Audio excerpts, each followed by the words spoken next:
আমাদের অনেকে জানে না জীবনের উদ্দেশ্যটা কি। বেশিরভাগই 1 নম্বর উদ্দেশ্যটা হচ্ছে কিভাবে উপার্জন করবে। অধিকাংশ লোককে জিজ্ঞেস করবেন, তাদের সঙ্গে কথা বলে দেখবেন 1 নম্বর চেষ্টা হচ্ছে জীবিকার ব্যবস্থা করা। তারা জীবিকার ব্যাপারে বেশি সচেষ্ট, কিভাবে জীবন চালাবে। তাদের উপার্জনের উপর ভিত্তি করে জীবন ধারণ করে থাকে। তারা কি খাবে, কি পড়বে, কোথায় বাস করবে, কোন স্কুলে পড়াশোনা করবে, কোন স্নাতক ডিগ্রি নেবে, সবকিছু উপার্জনকে ঘিরেই হচ্ছে।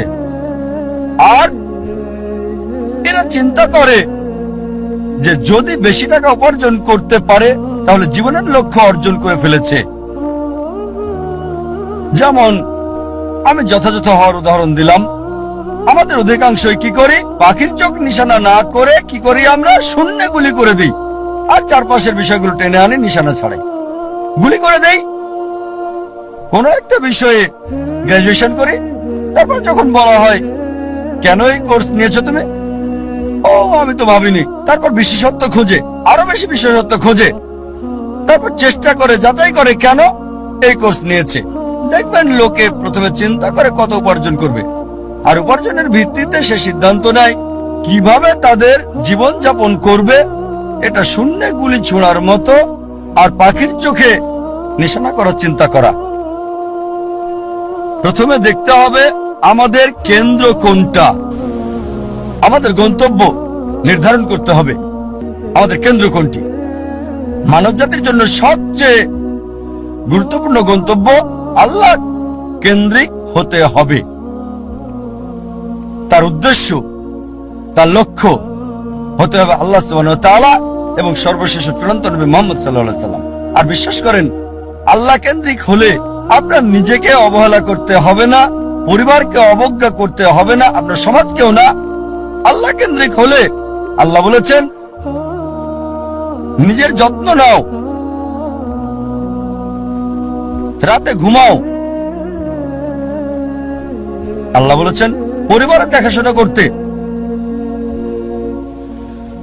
পিতামাতার ব্যাপারে আল্লাহ বলেছেন সূরা ইসরা অধ্যায় 17 আয়াত 23 ও 24 যে আল্লাহ নির্দেশ দিচ্ছেন তাকে ছাড়া কারো ইবাদত করবে না, পিতামাতার সাথে সদ্ব্যবহার করবে, যদি তাদের একজন বা উভয়ই বার্ধক্যপরিণত হয় বিরক্তি প্রকাশ করবে না, এমনকি শব্দটা করবে না।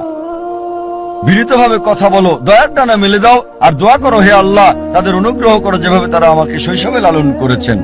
তার মানে যদি আল্লাহ কেন্দ্রিক হন, পিতামাতাকে ভালোবাসতে হবে, সম্মান করতে হবে, মান্য করতে হবে। যদি তারা আল্লাহ এবং রাসূলের বিরুদ্ধে যায় সেক্ষেত্রে মানবে না, তারপরও ভালোবাসা সহানুভূতি থাকতে হবে। সূরা লোকমান অধ্যায় 31 আয়াত 14 এবং 15। যদি আল্লাহ কেন্দ্রিক হন তার মানে এই না যে স্ত্রীর খোঁজ খবর নেবেন না। একটা হাদিস আছে প্রিয় নবীজি মুহাম্মদ সাল্লাল্লাহু আলাইহি সাল্লামের, আহমদ ইবনে হাম্বল, হাদিস নাম্বার 7396।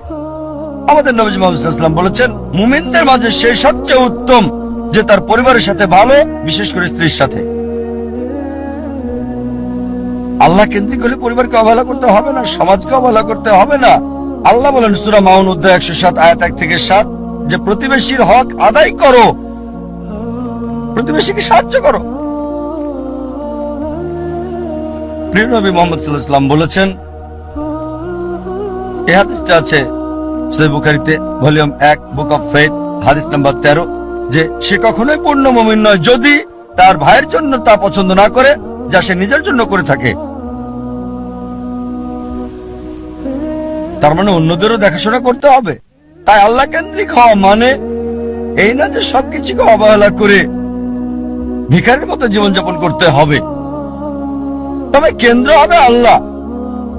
আল্লাহ যদি সম্পদ দেন সেই সম্পদকে আল্লাহর রাস্তায় ব্যয় করেন। আল্লাহ সুনাম দিলে আল্লাহর রাস্তায় সেটা ব্যয় করতে হবে। আল্লাহ আপনাকে গুণ দিলে, আল্লাহ আপনাকে অনুগ্রহ দিলে আল্লাহর রাস্তায় সেটাকে ব্যয় করেন। সবচেয়ে বড় উদাহরণ, রোল মডেল, যে মানুষটি সম্পূর্ণভাবে আল্লাহ কেন্দ্রিক ছিলেন, সর্বশেষ এবং চূড়ান্ত নবী মুহাম্মদ সাল্লাল্লাহু আলাইহি সাল্লাম। আমাদের প্রিয় নবী মুহাম্মদ সাল্লাল্লাহু আলাইহি সাল্লাম সবচেয়ে বড় উদাহরণ। তিনি সবকিছুতে আল্লাহ কেন্দ্রিক ছিলেন। আর তিনি শুধু মুসলিম জাতির জন্যই আসেননি, সমগ্র মানব জাতির জন্য রহমত স্বরূপ। আল্লাহ কোরআনে বলেন সূরা আম্বিয়া অধ্যায় 21 আয়াত 107, ওয়ামা আরসালনাকা ইল্লা রাহমাতাল লিল আলামিন। আমি তো তোমাকে অবশ্যই সমগ্র মানব জাতির রহমত হিসেবে প্রেরণ করেছি, সমগ্র সৃষ্টির রহমত হিসেবে, সমগ্র পৃথিবীর জন্য রহমত। একজন মানুষের জন্য সবচেয়ে ভালো উদাহরণ, যার জীবনের সবচেয়ে ভালো উদ্দেশ্য ছিল, মানব জাতির সবচেয়ে বড় উদাহরণ একজন মানুষের জন্য, বর্বর জাতিকে যিনি মানব জাতিতে রূপান্তরিত করেছেন, যে মানুষটা মানব জাতিকে বদলে দিয়েছিলেন। আর ইতিহাস পড়লে ঘন্টা দিন একসাথে বলে যেতে পারবেন